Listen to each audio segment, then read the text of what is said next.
Magandang umaga po sa ating lahat, mga kapatid. Yes, the Lord is good. So, balita po yung mawawalan ng kuryente ng alas 9. So, kailangan natin magsimula na direksya. Yung po sa mensahe ng ating Panginoon. Pinagpapatuloy po natin ang binigay na mensahe ng Panginoon sa atin. Conform, sanctified, nasa ika-4 na bahagi na po tayo na mensahe patungkol po sa sanctification. At gagamitin po natin ang teksto mula sa aklat ng Roma, Kabanata 6, mga talatang 2 hanggang 23. Romans chapter 6, verses 22 to 23. And we will read. Romans chapter 6, verses 22 to 23 says, "But now that you have been set free from sin and have become slaves to God, the benefit you reap leads to holiness, and the result is eternal life. For the wages of sin is death, but the gift of God is eternal life in Christ Jesus our Lord." So dalawang verse lamang po ito. Bilang pagpapatuloy din po sa hindi natin natapos. Last Sunday, ano po ang nakikita natin o pinapakita sa atin ng ating Panginoon dito po sa dalawang verses na naiwan po natin last Sunday. Pinapakita po dyan, mga kapatid, ay ang benefits ng pagiging hilirang ng Diyos sa ating Panginoon Jesucristo. Okay? Our benefits of being God's elect in Christ Jesus. But makikita po natin dito, mga kapatid, meron pong sequel, pagkakahalay-hay. Paano po tayo nakakapunta doon po sa ultimate result ng ating pagkahirap, which is eternal life. Okay, yung ultimate result po para po sa atin ng pagkahirang sa atin ng Diyos ay yung makamtan po natin, mga kapatid, ang buhay na walang hanggan.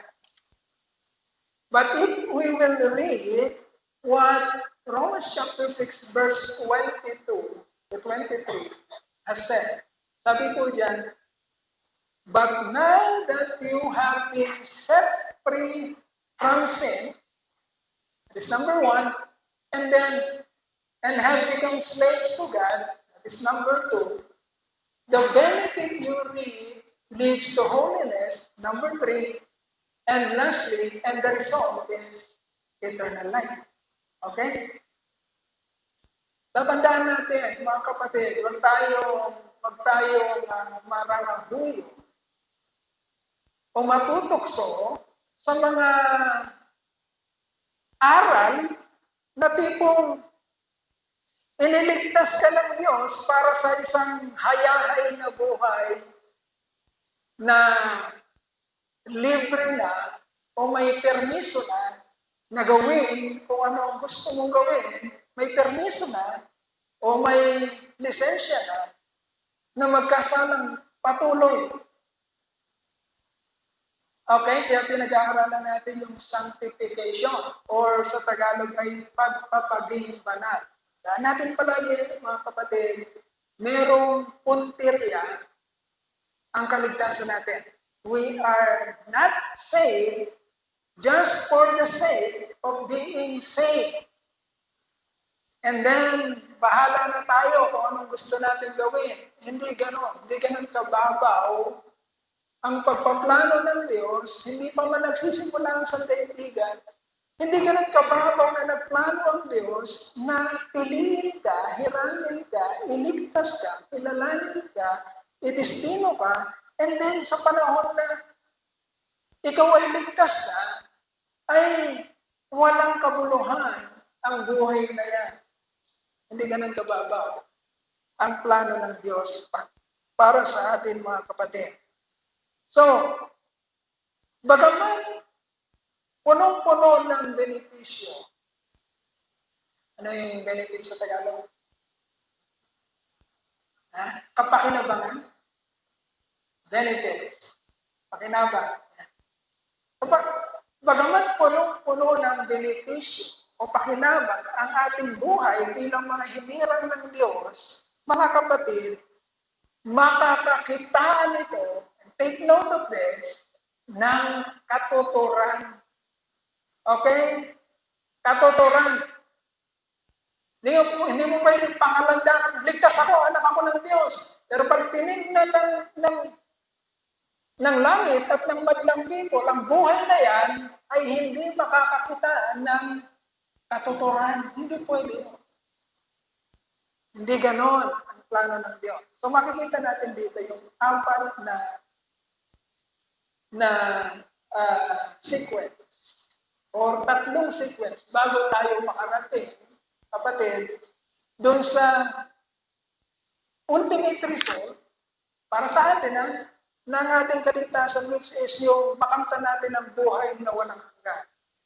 Nandyan yan. Number one, the benefits of being God's selected Christ Jesus. Number one is, you have been set free from sin.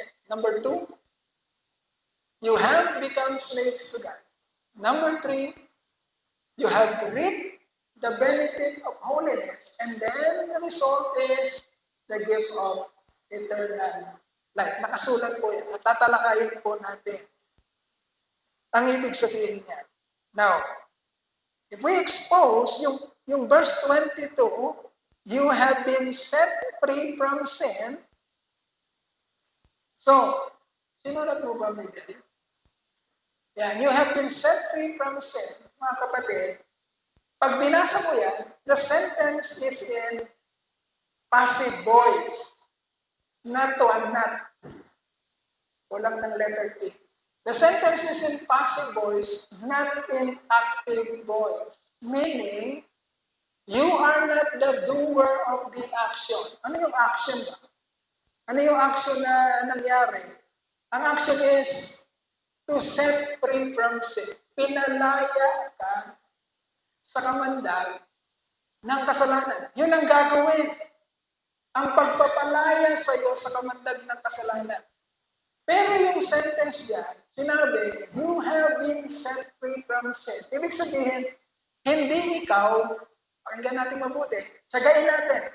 Pinagtsagaan ko ito, hindi rin po ako makisig sa grammar. Salamat tayo, meron po akong asawang English teacher na nagtuturo sa atin.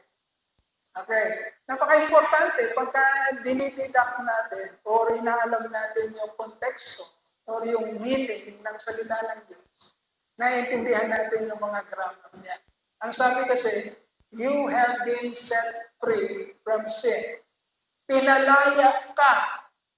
So the sentence is passive voice, not active voice. Ibig sabihin, hindi ikaw ang nagpalaya sa iyong sarili. There is someone who freed you from sin. Merong nagpalaya sa iyo. Sino yung nagpalaya na yon? Ang Diyos. Hindi ikaw. Hindi ka. Nakakulong ka eh. Nandun ka sa selda. Prisoner ka ng kasalanan. Wala kang susi para mapakawalan mo yung sarili mo. Meron galing sa labas na nagbukas ng selda mo at pinalaya ka. Hindi ikaw yung ano. Kaya sabi niyan, passive voice, you have been set free from sin. Okay, yun ang katotohanan. Kailangan natin maintindihan muna yung katotohanan na yun. Para wala tayong yabang. Para wala tayong pride. O para wala tayong comparison. We are not comparing ourselves to anyone na para palang magaling tayo kaya nakarating tayo sa langit. No. Maliwanag. We have been set free from sin. That is number one. But what is the meaning, mga kapatid, of being set free from sin by God's grace. Ano ba talaga ang ibig sabihin ng pinalaya ka na sa kamandag ng kasalanan? Anong ibig sabihin no? Andiyan ba? But what is the meaning of being set free from sin by God's grace? Number 1, Romans chapter 6, verse 14 says, sin is not your master anymore. Okay? Tandaan natin, ang ibig sabihin ng pinalaya ka na sa kasalanan, kapatid, ibig sabihin, hindi ka na mauutusan o hindi ka na mapapasunod ng ano? Ayan. Kasi maraming naniniwala, niligtas ka ng Diyos. Tinanggap mo siya bilang Panginoon at tagapagligtas at niligtas ka niya. Meron ka ng buhay na walang hanggan. Pinalaya ka na, binayaran ang kasalanan mo noon, ngayon at magpakailanman. And therefore, parang, ganun ba? Pwede ko na palang gawin ang gusto kong gawin dahil pinalaya na ako ng Panginoon, niligtas na ako, by grace naman ang kaligtasan, okay na ngayon, may lisensya ng magkasala. Take note, hindi mo sinasabi. Wala naman sa atin na nagsasabi, yung bibig natin, hindi naman talaga natin binabanggit na may lisensya na ako magkasala. Walang nagsasabing gano'n. But your action, yung action mo, kapatid, ay parang nagpapakita na mali ang pagkaintindi mo ng pinalaya sa pamamagitan ng grasya ng Panginoon. Niligtas sa pamamagitan ng grasya ng Panginoon. Pinatawad sa pamamagitan ng grasya ng Panginoon. Bakit? Imbes na mauwi ang buhay na yan sa isang buhay na banal at kaluguran ng Diyos, para naman ang buhay na yan ay nauwi pa sa mas matinding pagkakasala na para naman wala nang puwang sa iyo ang takot sa Diyos dahil ama mo naman siya, pinatawad ka naman niya, niligtas ka naman niya dahil sa grasya niya, hinirang ka niya, at ngayon ay pakiramdam mo, pwede mong gawin lahat ng gusto mong gawin, at mabait naman ang Diyos, at hindi ka naman niya kakastiguhin. Maraming naniniwala sa gano'n. At muntik na rin akong maniwala sa gano'n. I'm telling you that. Nung bago-bago sa pananampalataya, parang ang dating ng kaisipan ay ang pagkakaiba lang ng isang ligtas at ang pagkakaiba lang ng isang tumanggap sa Panginoon o ng ligtas at ng hindi ligtas ay isang araw kasi yung isa, tinanggap niya ang Panginoon, kaya ligtas siya. Yung isa naman, hindi niya pa tinatanggap ang Panginoon o hindi pa siya ligtas, pero ang buhay nila, pareho lang. Hindi nagkakaiba. Parang ang lamang lang ng isa ay dahil tinanggap niya ang Panginoon. Pero makasalanan din siya. Nangangalin niya, nagnanakaw, pumapatay. Pero ang isa ay hindi tinatanggap ang Panginoon at nakikitang kamukha rin niya yung buhay ng nagsasabi na siya ay mananampalataya. Hindi gano'n ang plan. Tandaan natin. Pinag-aaralan natin ang sanctification period.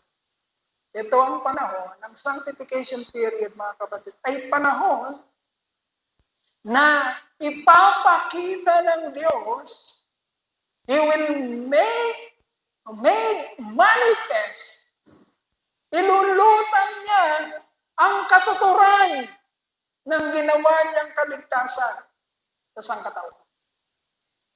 ihiwalay niya, mga kapatid, ang mga taong hinirang niya sa paraan o quality ng pamumuhay ng mga taong hindi kumikilala sa Diyos. There will be separation between the natural man and the spiritual man. Okay? At yun ay lulutang sa panahon ng pagpapaging banal ng Diyos sa kanyang mga hinirang. Kaya naman, napaka-importanteng nakikita mo yon, kapatid, sa iyong buhay. Kung sinasabi ng bibig mo na tinanggap mo ang Panginoon, sinasabi ng bibig mo na anak ka niya, sinasabi ng bibig mo na ikaw ay hinirang, na ikaw ay isang Kristiyano, na ikaw ay isang tigasunod ni Kristo, kailangang makita, kapatid, ang separation. Okay? Pagkakaiba ng buhay mo sa buhay ng sanlibutan. Kung paano ka mag-isip, kung paano ka magdesisyon, kung paano ka lumakad, kung paano ka mamuhay, ay hiwalay o kakaiba sa nakikita sa sanlibutan. Okay? Saan ka ba talaga pinadaya ng Panginoon? Saan kanya niligtas? Romans chapter 6 verse 14 says, sin shall not be your master anymore. Okay?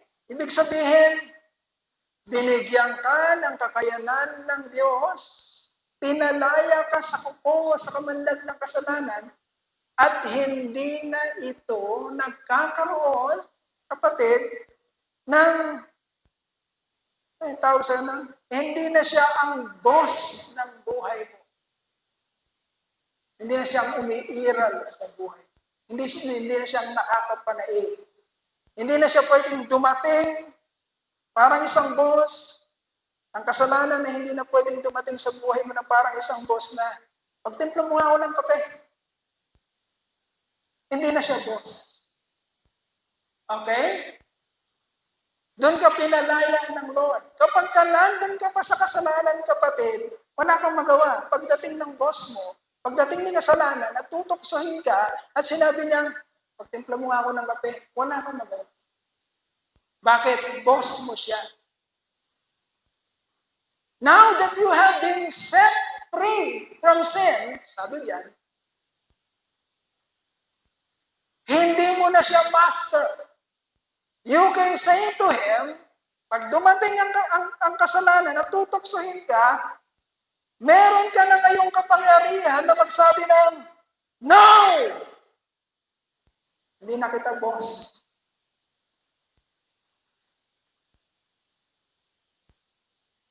At hindi na iiram sa inyong kasalanan. At hindi ito magiging madali, mga kapatid. Saying no, dun sa dati mong boss, pag sinabihan mo siya ng, no! Pag niresist mo ang diablo, tatakbo siya, sabi ng Biblia, but you are like declaring nuclear war against the enemy of God. Okay? Pag nagsasabi ka ng, no! Kay Satan, dinideklara mo sa kanya na magkalaban tayo ngayon. Parang pinasabog, parang pumindot ka ng isang nuclear at pinasabog mo sa kampo niya. At kapatid, asahan mo na hanggat hindi nakukulong si Satan, hindi siya papayag na walang laban. Okay? Kaya ang buhay ng isang mananampalataya, kapatid, gaya ng inawit natin kanina, ay mababat-bat ng matitinding labanan. You will wage war against the flesh, against the wiles of the enemy, against his tactics. You will wage war against the enemy of God. Hindi niya kakalabanin yung sanlibutan. Sa kanya yun. Sinong kinakalaban ng kaway ng Diyos? Yung mga hindi sa kanya. Okay?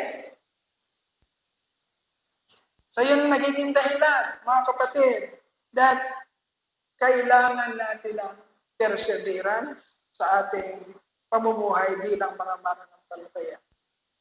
You are waging war against the flesh, against sin, at tandaan mo, hindi ka na kailanman mapapasunod ng kasalanan. Okay? Kailangan mo maunawaan yun. Kailangan mo maintindihan, kapatid, na hindi ka na kayang pasunurin ng kasalanan. Kung sinasabi mo na ikaw ay mananampalataya. So, what is the meaning of being set free from sin? By God's grace, number 2. Number 2, John 8:36 says, you are truly, undeniably, actually, surely, precisely, definitely, unquestionably, undoubtedly, and absolutely free from sin. Gumising ka, kapatid. Kailangan mo to. Tandaan mo, ang nakasalalay dito, kapatid, eternal life. The ultimate result of this is eternal life. Pastor, kala ko by grace, parang may sinusunod tayong mga sequences. Kala ko by grace, Pastor, kala ko ba hindi natin trabaho at trabaho ng Diyos lahat. Bakit parang may sinusunod tayong mga steps dito, pinag-aaralan natin. Steps para makamit natin yung ultimate result, which is eternal life. Ano ba naman yan, Pastor? Tandaan natin, kapatid, hindi tayo ang gumagawa nito sa ating sarili. Sinimulan natin yung usapan kanina na ang sentence is passive voice. You are not the one doing the action. Hindi ikaw ang gumawa ng action, ng pagpapawalang sala o pagpapalaya sa kasalanan. Ang Diyos. Okay? At ang mga susunod na mga mangyayari ay mga manifestation na ikaw nga ay pinalaya na ng Diyos sa kasalanan. John 8:36 says, so if the Son sets you free, you will be free indeed. Yung binasa natin kanina, yung mahabang paliwanag, undeniably, actually, surely, precisely, definitely, unquestionably, undoubtedly, absolutely free from the grasp of sin, from the slavery of sin. Yun ang meaning, mga kapatid, ng salitang indeed. Pag sinabing indeed, meaning absolutely, unquestionably, surely, undoubtedly, actually, pag sinabing indeed, ang sinabi ng katotohanan, mga kapatid, kapag pinalaya ka ng anak ng Diyos, kapag pinalaya ka ng Panginoong Jesucristo, you will be free indeed. Hindi magluloko-loko ang katotohanan, mga kapatid. Kung tunay kang pinalaya ng anak ng Diyos, ng ating Panginoong Jesucristo, malaya ka na talaga. You will be free indeed. Kaya lang minsan mali ang pagkaunawa natin ng kalayaan. Parang ang gusto nating kalayaan, mga kapatid, is yung malaya na ako. Malaya na pala akong magkasala. Hindi ganon. Pero maraming ganon. Ligtas ayos na ako. Pastor naman ako eh. Pwede kong paminsan-minsan may gawing kabalastugan. Di naman nila nakikita. Wala namang nakakaalam nito.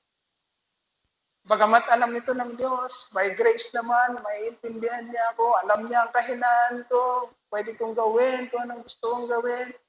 By grace, kabutihang loob ng Diyos, pwede kong gawin yun. Hindi naman alam ng kongregasyon ko. No. Hindi ganun ang meaning ng sinasabi natin, pinalaya ka sa kasalanan. Malinaw ang sinasabi na kung pinalaya ka ng anak ng Diyos sa kasalanan, you are free indeed. Absolutely. Ibig sabihin, hindi ka na kayang habulin pa at ikulong ka pa uli at alipinin ka uli ng kasalanang matagal na umaalipin sa iyo.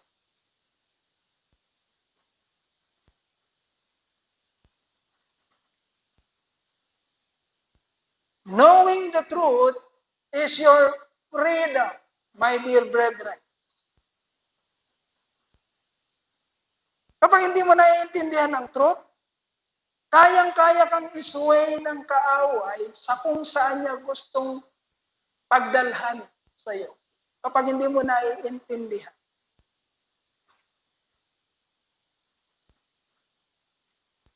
But John chapter 8, verse 31 to 32 says, eto ang ibig sabihin mga kapatid na tunay ka ng pinalaya ng Diyos.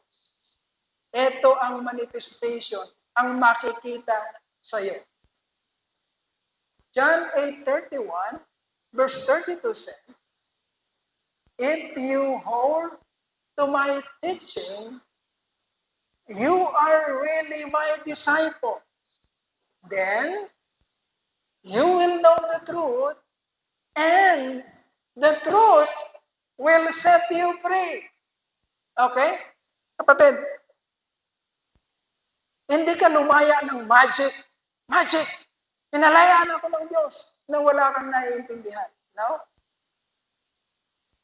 Tandaan natin, your spirit na patay dati, mga kapatid, ay binuhay ng Diyos. Pero hindi ibig sabihin, mga kapatid, nung binuhay ng Diyos, nung na-born again ka, ay automatically, wala kang ginagawa, nandun ka sa bahay, kuya-kuya-kuy ka doon, nood-nood ng TV, ay biglang datingan ng wisdom, datingan ng mga katotohanan sa isip mo, dahil buhay ang spirito mo. Hindi ganun ang process. Tandaan natin, kung ang proseso ng born again, ng pagiging born again is, nung mabuhay ang spirito mo, ay wala ka nang gagawin, wala ka nang dapat malaman, dahil automatically, dating ang lahat sa iyo, at nagkakaroon ka ng wisdom, by chance, kapatid, hindi na natin kailangan to. Kasi automatically na. Pero anong sinasabi ng katotohanan, mga kapatid?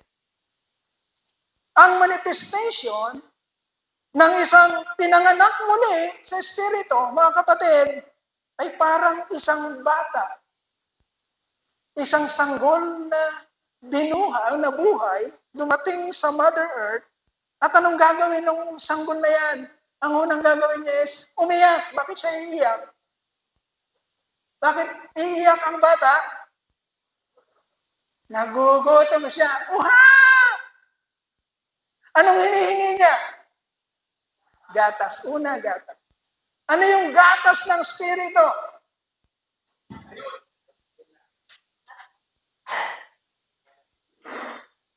Okay, pakiano muna natin yung ating mga... Ayan. Ang Panginoon. Nasa kalagitnaan tayo ng mensahe. So, we are expecting yung round-up. So, ano ang hinihingi ng isang umiiyak na sanggol? Wala ba siyang kaalam-alam, ha? Pero meron siyang natural instinct. Tama? Wala siyang kaalam-alam. Alam ba niya na ang kailangan niya ay gatas? Alam ba ng sanggol na ang kailangan niya ay gatas? Hindi. Pero yun yung natural instinct na kanyang pagkabuhay. Pag nabuhay yung sanggol, pag iniluwan siya, ang natural instinct niya is hihingi siya ng pagkain. Okay. Tanda natin. Kapag ang Espiritu ay na-born again sa'yo, kung meron talagang nabuhay dyan, kapatid, kung meron talagang banal na Espiritu o ng Espiritu na pinanganak sa'yo, kapatid, ang natural, supernatural instinct niya ay humingi ng pagkain. At anong pagkain yan? Salita ng Diyos. Tanungin mo ang sarili mo. Naghahanap ka ba ng salita? Hinahanap mo ba ang gatas mo? At kung 10 taon ka na sa pananampalataya, 20 years ka na sa pananampalataya, lumalago ba yung kaalaman mo na yan? O hindi?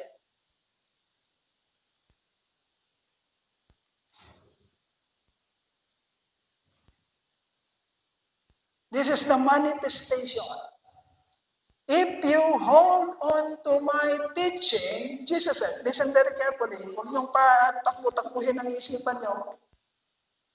Sabi ni Jesus Christ, if you hold on to my teaching, saan niyo nakukuha yung teaching ni Jesus Christ? Sa Word of God, sa Scripture. Sabi ni Jesus Christ, pagka talagang hinimay-himay natin mabuti, ang sabi ni Jesus Christ, kung hawak-hawak niyo, tangan-tangan ninyo ang aking mga katuruan, salita, you are really my... Sino daw ang disciple ni Jesus Christ? Yung mga tangan-tangan nila. Alam nila, naiintindihan nila. Tangan-tangan nila, yakap-yakap nila. Alin? Ang mga katuruan ng Panginoon. If you hold on to my teachings, you are really my disciple. At ano daw ang resulta nun? If we hold on to the teachings of our Lord, ano daw ang resulta? Then you will know the truth, and the truth will set you free. Huwag kang maniwala sa kalokohan ng mga iba na, tinanggap mo ng Panginoong Jesucristo, ligtas ka na, na-born again ka na ngayon. Anong ginagawa mo afterwards? Anong kasunod? Totoo bang may nabuhay na espiritu dyan? Kung may nabuhay na espiritu dyan, kapatid, hahanap yan ng pagkain niya, ang salita ng Diyos. At ang salita ng Diyos, ang magiging dahilan, ang patuloy na pagkaunawa ng salita ng Diyos, ang magiging dahilan, mga kapatid, ng iyong paglaya. Hindi ka lalaya kung wala kang naiintindihan. Ang sino mang tao na hindi alam ang batas, kahit sa sekular, mga kapatid. Sino mang tao na hindi naiintindihan ang batas, nakakulong sila sa kanilang pamambangan. Okay? Hindi nila alam ang kanilang mga rights. Hindi nila alam ang kanilang mga privileges. Napipigilan silang makuha ang kanilang mga rights at privileges. Bakit? Hindi nila alam. Knowing the truth means being free. Knowing the truth means freedom! At yun ang gusto ng Lord sa atin. Dumating ako, sabi ng Panginoon, upang bigyan kita ng buhay. Isang buhay na ganap at kasiya-siya. Bakit? Malaya ka. Hindi ka napipigilan. At hindi ka natatalo.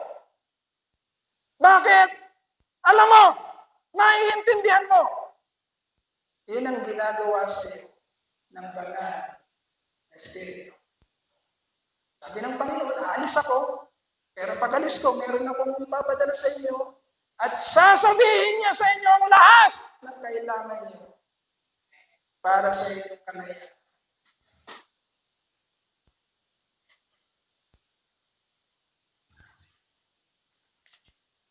So if the Son sets you free, you will be free indeed.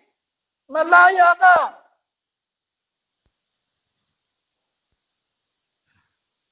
Anong gagawin ng kaaway?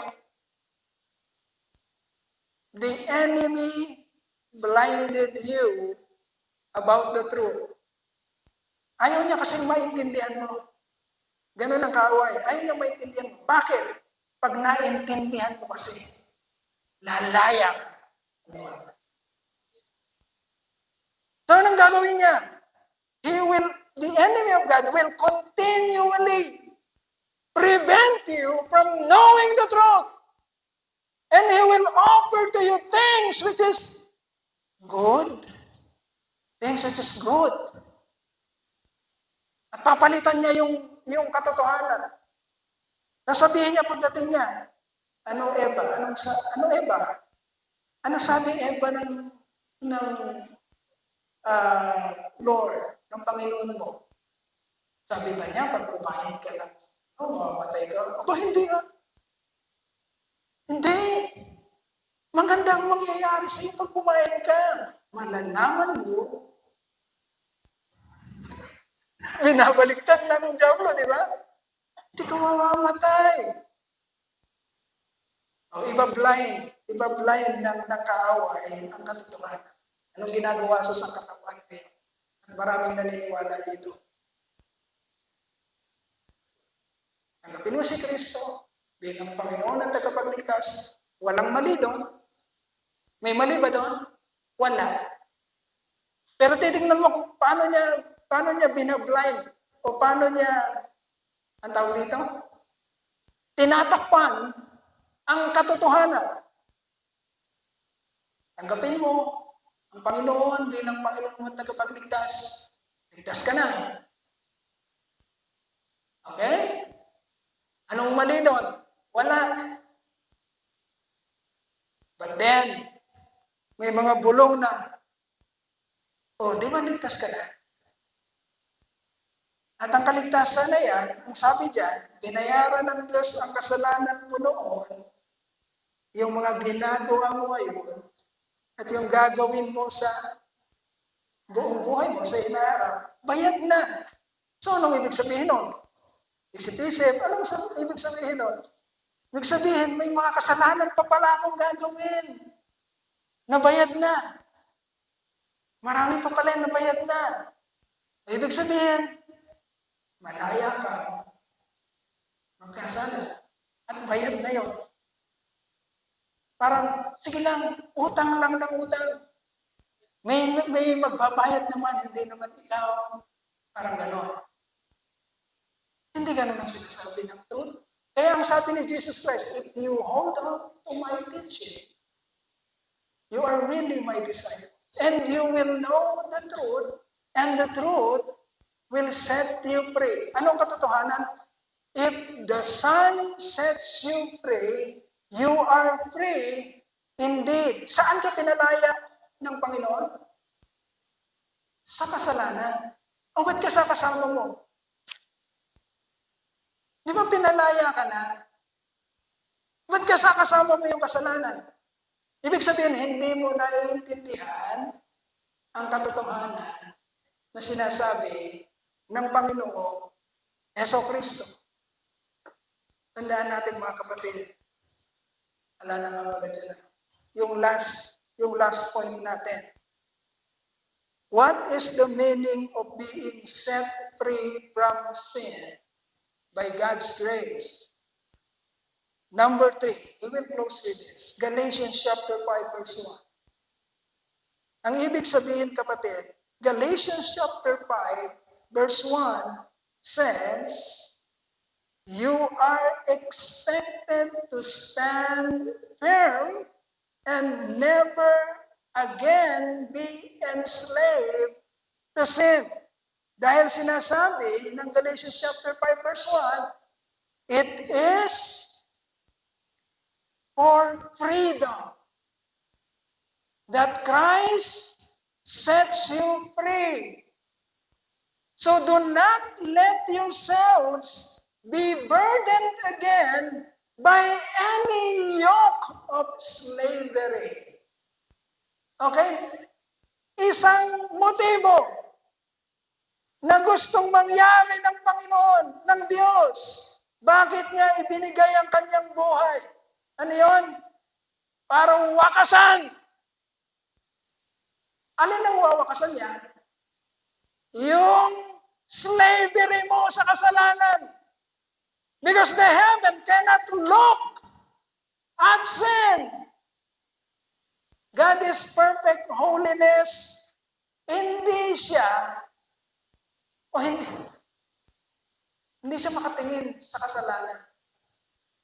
Okay? Kaya nung mamamatay ang Panginoong Jesucristo sa krus, tinalikuran siya ng kanyang Ama.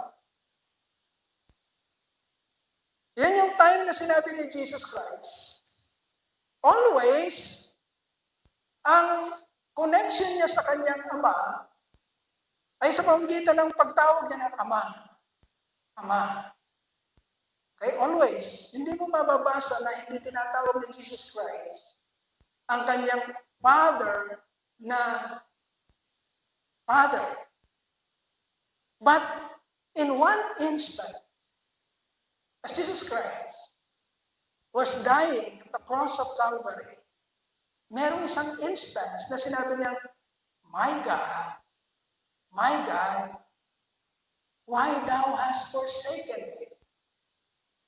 Diyos ko, bakit mo ako pinabayaan? Because that is the time, mga kapatid, that is the time na tinalikuran siya ng kanyang Ama. Bakit? That is the time that all the sins, ang lahat ng kasalanan ng kanyang mga hinirang ay ibinuhos lahat kay Jesus Christ.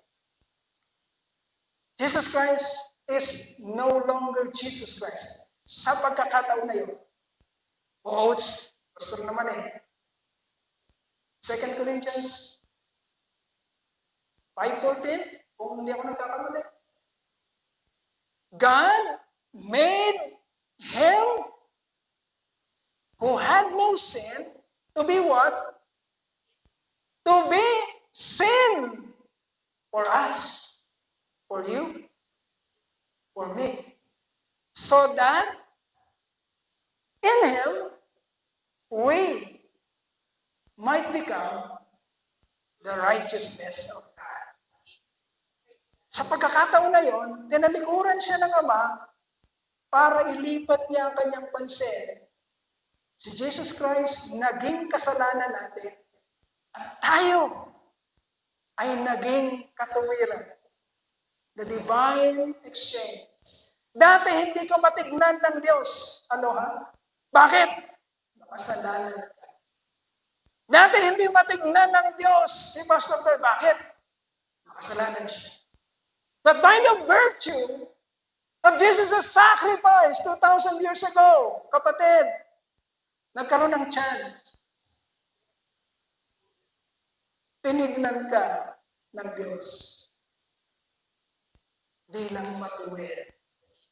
At tinignan niya ang kanyang anak bilang kasalanan. At that one instant, my God, why thou hast forsaken? Ginawa yun ng Diyos para mailipat sa iyo ang katuwiran ng Diyos at mailipat kay Kristo ang kasalanan mo. Amen. God is your freedom.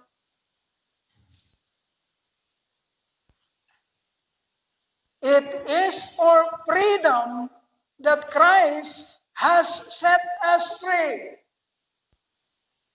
But, merong katuturan hinahanap ng Panginoon. Okay, tapos na yun. It is finished. Tapos na. Anong kasunod? Merong sinabi ang Panginoon sa Galatians 5:1. Yes, it is for freedom that Christ has set you free, but you should no longer be burdened again by any yoke of slavery. Pinalaya na kita. Inaasahan ko that you are free indeed. Huwag mo sabihin, ang hirap naman kasi, Lord eh. Kaya nga may grace eh. Ano ba ang grace? Kapangyarihan. Kaya nga merong Holy Spirit eh. Ano bang Holy Spirit? Ang magtuturo.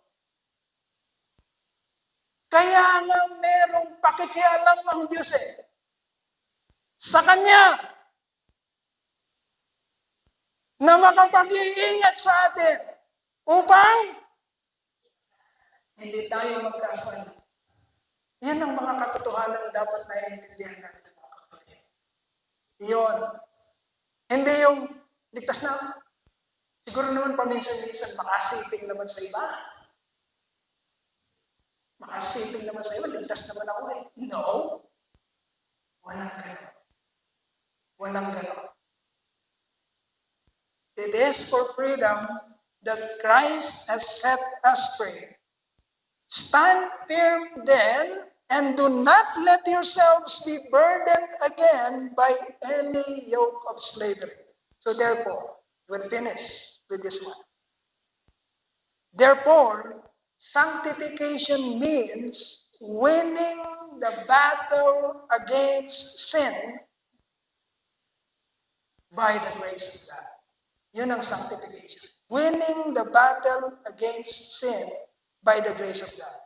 God did not save you, did not redeem you, and set you free from sin, only to be enslaved again to sin.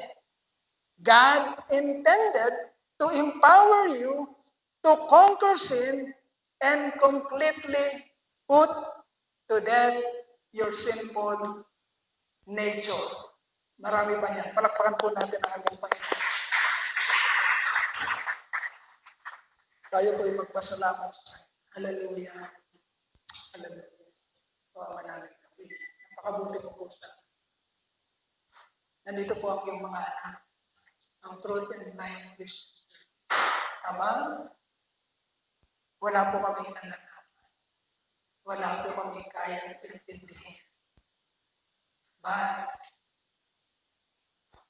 kami po ay nagpapasalamat ng pupusan, Panginoon. At hindi mo pinagkakalit sa amin ang katotohanan na magpapanaya sa amin. Salamat po, aming Ama. Patuloy po nawa, pakialaman ang aming mga buhay. Ulitin kami sa katotohanan at huwag mo kami pabayaan na marahuyo pa ang anumang pagkalaya o pambubulag ng kaaway. Sa iyong papuri, sa iyong pasasalamat, sa iyong kadakilahan, sa iyong pagsamba. Tinataas po namin sa pangalan ng iyong anak, ang aming Panginoon at tagapagligtas na si Yesu Cristo. Amen. Amen.